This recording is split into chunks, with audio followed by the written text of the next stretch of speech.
Thank you very much. Distinguished guests, friends, and of course our author, Dr. Anton. I genuinely am honoured to be here today at Dr. Anton's invitation for the launch of his seminal work, Will AI Dictate the Future?, and to participate as moderator in the panel discussion. Anton and I have been associated for nearly 2 decades now. I was much younger then. He, of course, was much older then. But we've been associated in various educational, business and IT areas. As I noted in my introduction to his book, he's something of a restless soul, a pioneer in many respects, academically gifted, and someone always looking towards the future. And as he has so forcefully advocated, the future really is about AI. However, what is a distinguishing feature of his work is that he has examined this fascinating topic from several, often competing angles. He has noted that there are some that would have you believe that AI and its corollaries could effectively spell the end of humankind. He has, in my view, rightly concluded that the fourth industrial revolution provides an incredible opportunity in so many fields of technology to be used for the better, for improving the lot of humankind. Anton has detailed the evolution of AI, its early application, and philosophically discusses man versus machine. He expands his examination of the theories and principles behind AI to propose how it can be applied in a very practical sense. There are, again, in my view, considerable economic and social benefits that can and do flow from the application of AI, as he rightly notes.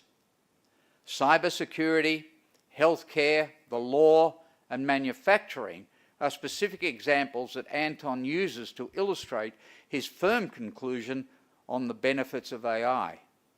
His concern for its ethical use and practical mobility applications are also illustrative of his thoughtful and creative thinking.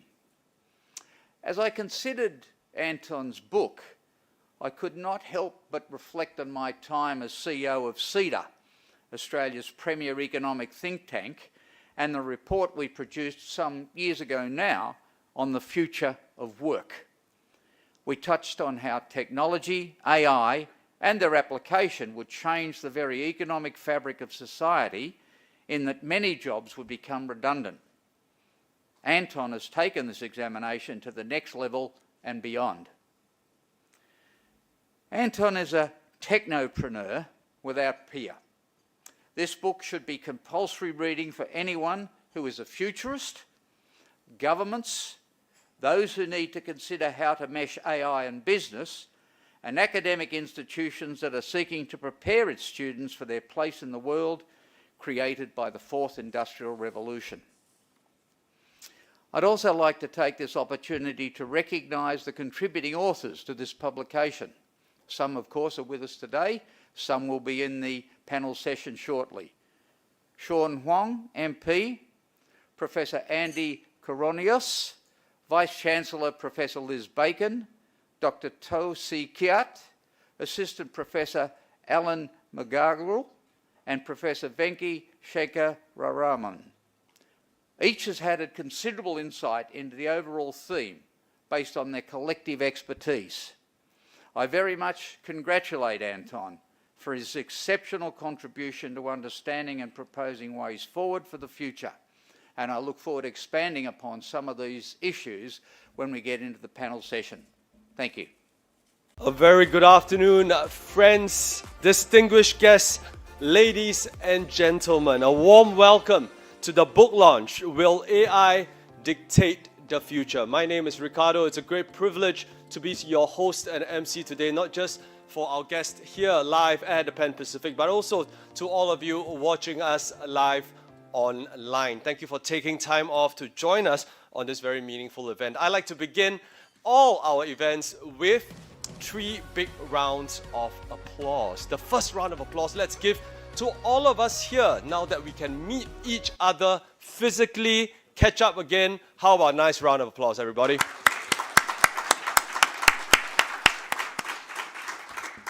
Now, the second round of applause I'd like to dedicate to each and every one of the guests here today for taking time to support Dr. Anton, the new book, and also for lending support to the event in all sorts of ways. One such gentleman is Mr. Morris Alfonso from Purple. I understand that he has sponsored the disinfection of the hall and also some gifts. Can we give Mr. Morris Alfonso, a big round of applause, please?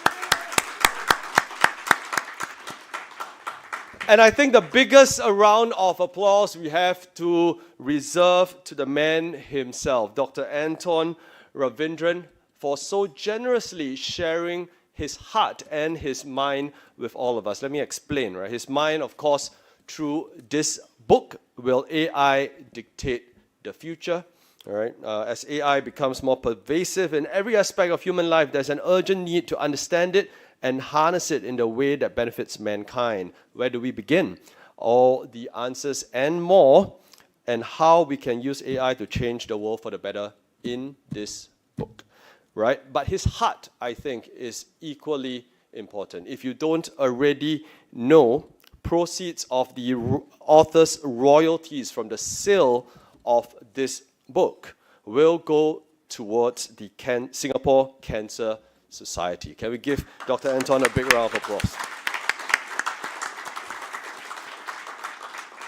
So all this leads me to share with everybody, if you've not already done so, please make sure you get a copy of the book before you leave today. In fact, don't just get one copy, get a copy for Christmas, get a copy for New Year, get a copy for your family, get your copy for your neighbor, right? And make sure that we support Dr. Anton wholeheartedly. Ladies and gentlemen, without further ado, I'd like to welcome on stage the former Speaker of Parliament Australia, Professor the Honourable Stephen Martin, for the opening address. Professor, please. Hello everyone. I'm delighted to join you today at this event to launch Dr. Anton Ravindran's book, Will AI Dictate the Future? Looking through the book, I think you'll find many parallels between its contents and Singapore's approach to AI, artificial intelligence. AI has huge potential to fundamentally change industries, drive economic growth, and transform all areas of life. As the book illustrates, while initial momentum in AI started in the 1950s, its transformative potential is only starting to be felt. The impact of AI has been pervasive. It's reshaped sectors as diverse as government, healthcare, law, manufacturing. Over the next decade and more, we can expect to see AI being used to enable applications from individual use cases, such as consumer experiences, to global use cases, such as space exploration and addressing climate change. Singapore recognizes AI's potential, and we launched our national AI strategy in 2019. This focuses our attention and resources at the national level to develop and deploy AI in key sectors to deliver strong social and economic impact. We first identified 5 national AI programs in healthcare, logistics, education, smart estates, and border security. And in 2021, we launched 2 more national AI programs in finance and government. These programs have achieved good progress in delivering real-life benefits to people. For instance, one project from our AI program in healthcare is Selena Plus, an AI system that analyzes eye scans to detect diabetic retinopathy. It produces results in seconds with accuracy levels of 90%, and the system has been deployed today in 20 clinics, improving healthcare access and outcomes for Singaporeans. Building on this momentum, we will continue to proactively explore and pursue opportunities in new sectors where AI can significantly improve our lives and livelihoods. We look forward to active participation from the community, especially in the development and, most importantly, deployment of AI solutions. As AI is becoming more pervasive, the big question is whether AI will dictate the future, as Dr. Ravindran asks in the title of his book. It's a rapidly evolving technology with significant benefits, but significant risks. For example, if the data sets on which AI is trained is not representative, you may have unintended biases, and this can cause real harm. This is why AI governance is important. As mentioned in the book, ethics and governance of the responsible practice of AI is key to prevent the misuse and abuse of technology, so that the technology can be directed towards improving outcomes. In Singapore, we've taken a balanced approach towards the governance of artificial intelligence. Right now, we think it's more important to support understanding of AI risks and good governance practices than to impose strict regulations that might stifle innovation and not allow us to understand the benefits. But we're watching this closely. To this end, we've released the second iteration of our Model AI Governance Framework. It serves as a reference document for businesses to deploy AI at scale. We're also publishing sector-specific AI governance guidelines to address the unique challenges in each sector and guide them in the responsible use of AI. Beyond sectoral guidelines, we're also investing in technical tools to help businesses and their stakeholders ensure that their AI systems are fair and ethical.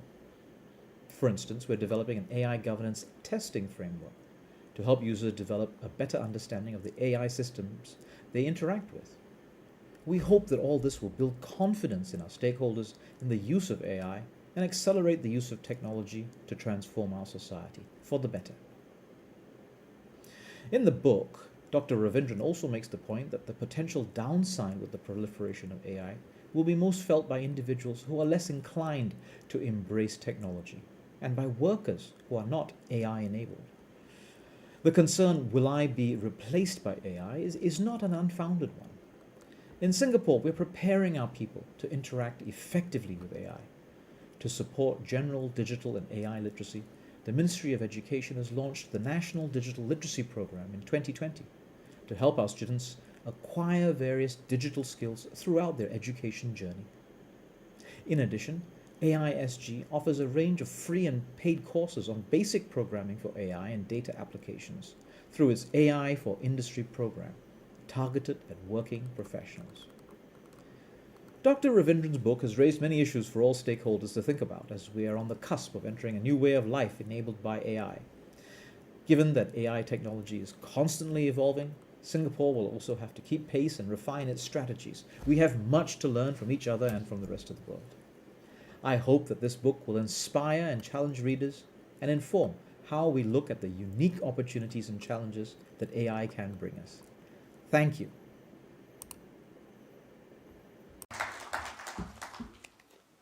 Ladies and gentlemen, now please put your hands together to welcome the author of Will AI Dictate the Future, Dr. Anton Ravindran.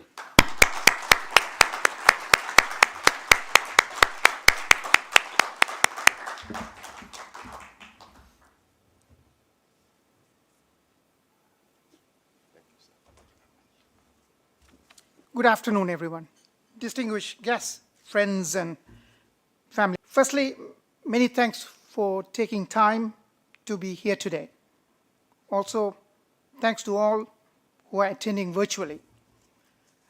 I have, prior to the lifting of the COVID-19 restrictions, hence the limited space for physical attendance. But in today's world, that everything is hybrid, and probably soon we'll be on metaverse. Nevertheless, let me thank SM Dr. Janil for his message and pertinent points relating to AI.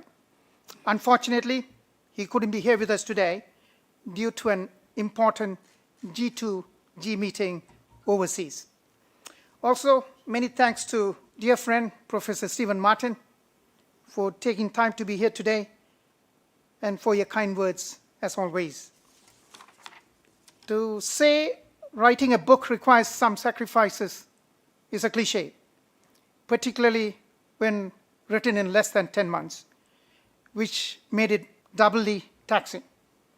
But I'm happy that it all turned out well, and the publisher, Marshall Cavendish, has even received requests to translate into several other languages, and they're here today. I'm also happy that this effort is for a good cause. The motivation to write on AI was formed because it is all around us today, and there is raging debate and discourse about it. But also, COVID boredom and being grounded also added to this as well. There are many technical books on AI. However, the objective of this book for business leaders and the general public, as many still find AI somewhat intimidating due to a lack of understanding. This book aims to create awareness of AI and its impact on business and society. It hopes to be more palatable for business executives and the public. The credit goes to all those who made this possible, especially to my colleagues at work, past and present, peers in the industry who encouraged me to write this book. I must also thank my wife, Mala, else would not be following the common practice in conventional book launch speeches. On the book, it broadly covers AI's impact in key industries. The book also has 5 guest chapters from 6 leading professionals and academics whom I have had the opportunity and pleasure in associating with them for many years. To that end, I'm grateful to Professor Andy, who should be joining us via video link shortly, Professor Liz as well, and Professor Wenke, Dr. To, but last not the least, MP Schwan. Also thanks to Vincent Wong for co-authoring a chapter on AI and mobility. Let me say a few words about AI, though SMS has already spoken comprehensively. As we all know, the AI that is all around us today is known as ANI, or artificial narrow intelligence. It is safe to say that this is the only type of AI that we have achieved so far. Autonomous vehicles, facial recognition, speech recognition, drones, robots, personal assistants form part of it, among a slew of others.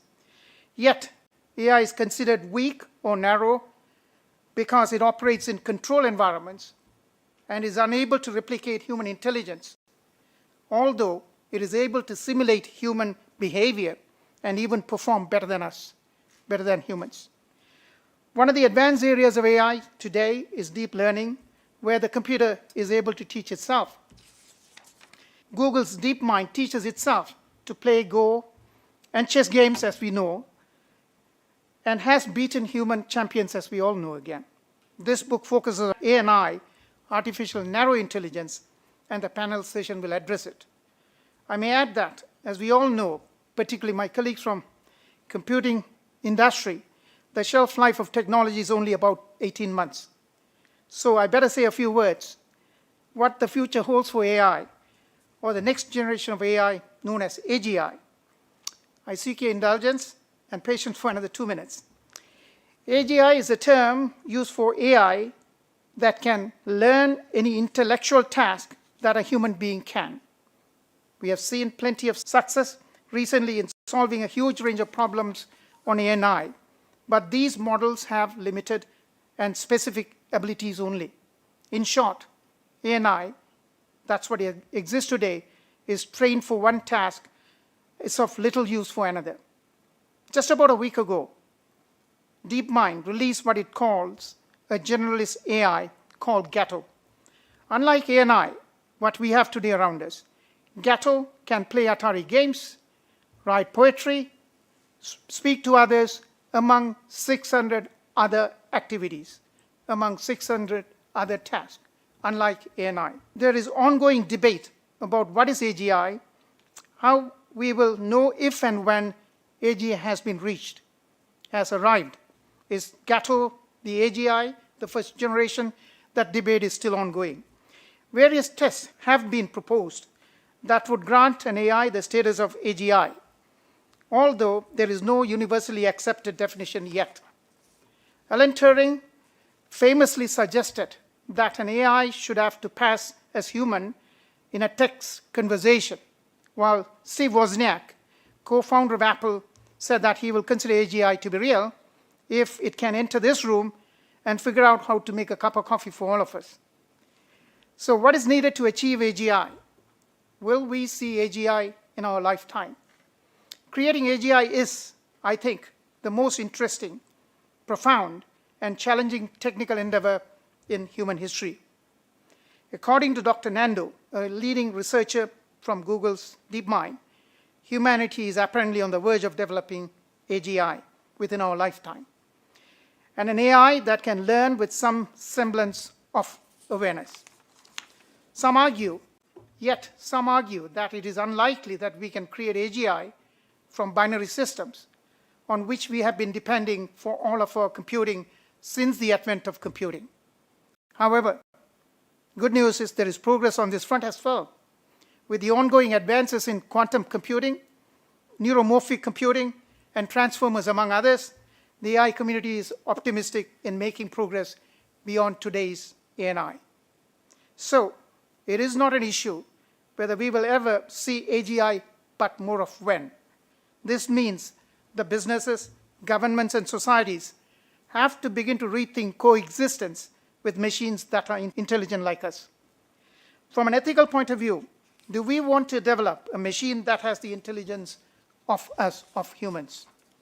Some argue that today's ANI, which has helped humanity immensely, is also already distorting our reality in society with the spread of misinformation, false information, deep fake information on a scale that is unprecedented in human history and may damage the social fabric. I must add that AI is neither benevolent nor malevolent, but it may not be too far away from self-learning. AI as of now doesn't have creativity, doesn't have emotions, it is not malice, hence machine humility and machine morality are in the hands of those who develop AI machines. One pressing need is to ensure AI doesn't overpower mankind, but humanity instead becomes empowered. This requires foresight and commitment to developing far-sighted ethical frameworks and regulations to have responsible AI. It is in our hands, at least for now. On that note, sincere thanks to everyone for taking time to be part of this session. Thank you very much.